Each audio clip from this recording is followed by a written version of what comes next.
Aux côtés d'Happy et ses amis, découvre le monde et réponds à des questions fascinantes.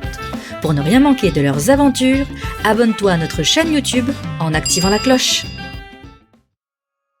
La matière, qu'est-ce que c'est ? Tout ce qui nous entoure est constitué de matière, c'est-à-dire de substances vivantes ou non vivantes que l'on peut toucher ou peser. La matière a donc un volume et une masse. Elle prendra plus ou moins de place et sera plus ou moins lourde. La matière est étonnante. Sais-tu qu'elle a la capacité de se transformer ? C'est pour cela que tu peux l'observer dans la nature sous différents états. Tout d'abord, la matière à l'état liquide. Tu sais, cette matière qui coule et que tu ne peux pas garder dans ta main. Lorsque tu la verses dans un verre, par exemple, elle prendra exactement sa forme. Incroyable, non ? Et sa surface restera toujours horizontale. Autour de toi, tu peux facilement trouver de la matière liquide, comme le jus de fruits de ton petit déjeuner, le lait, l'huile d'olive ou encore du gel douche. Ensuite, il y a la matière à l'état solide. Celle-ci est sacrément robuste. Elle a la particularité de garder sa forme, quel que soit le récipient où on peut la déposer.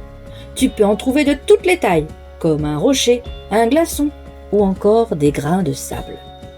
Enfin, la matière se rencontre également à l'état gazeux, un état bien mystérieux. Pourquoi ? Car on ne le voit quasiment jamais et on ne peut même pas l'attraper. Pourtant, il est bien là, autour de nous, comme dans l'air que tu souffles dans ton ballon. Et l'eau, sous quelle forme la trouve-t-on dans la nature ? L'eau est partout. On la retrouve quelles que soient les saisons et la météo, dans les 3 états que nous venons de découvrir. L'eau se manifeste dans son état liquide à travers différents phénomènes météorologiques comme la pluie ou encore les nuages, qui sont un ensemble de toutes petites gouttelettes en suspension. Étonnant, n'est-ce pas ? Tu peux aussi la rencontrer au gré de tes promenades, l'eau d'une cascade, un cours d'eau ou encore une mer et un océan. Ensuite, dans nos pays tempérés, tu pourrais pendant l'automne et l'hiver observer l'eau à l'état solide sous la forme de grêle ou de flocons de neige. Si tu poursuis ta découverte dans des lieux encore plus froids, tu la rencontreras même sous forme de glaciers ou de banquises. Terminons par l'eau à l'état gazeux. Tu sais, cet état un peu particulier. Dans l'air, l'eau est sous forme gazeuse, justement. C'est ce que l'on appelle la vapeur d'eau. C'est dommage, mais dans cet air que tu respires, tu ne peux même pas l'observer. Voilà une forme bien discrète. Comment l'eau fait-elle pour passer d'un état à l'autre ? Tu sais, l'eau est une véritable magicienne. Eh oui, elle a la capacité de se transformer. Mais comment fait-elle ?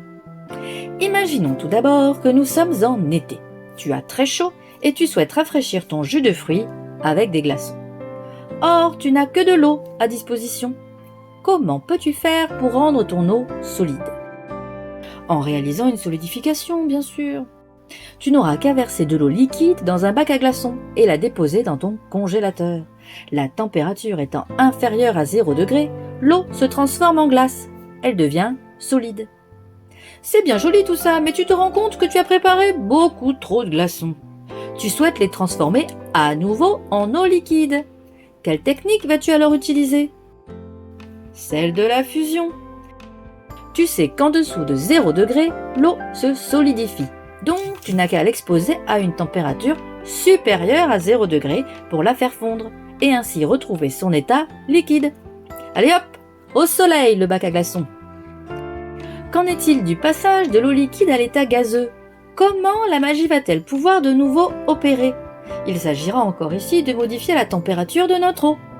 En effet, afin de transformer l'eau liquide en gaz, il va falloir la chauffer et la chauffer encore, comme lorsque tu fais chauffer de l'eau dans une casserole pour faire cuire des pâtes.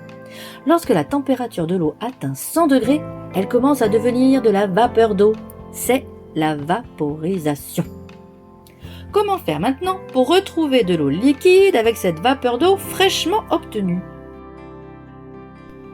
Eh bien, tu n'as qu'une seule chose à faire. Mettre ta vapeur d'eau en contact avec une surface froide, un couvercle par exemple.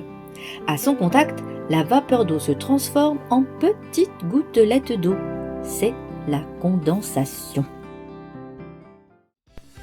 Tu sais désormais que tout ce qui nous entoure est constitué de matière. Elle s'observe sous 3 états différents: liquide, solide et gazeux. Certaines matières, comme l'eau, peuvent se transformer en passant d'un état à un autre.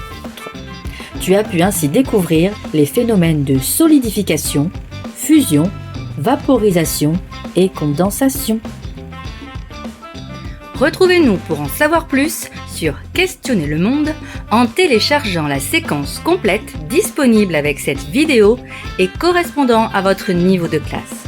Vous trouverez la fiche de préparation, un quiz, une fiche d'exercice pour vos élèves, la trace écrite et une évaluation.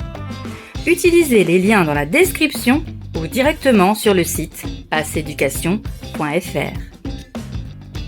À bientôt pour de nouvelles découvertes scientifiques.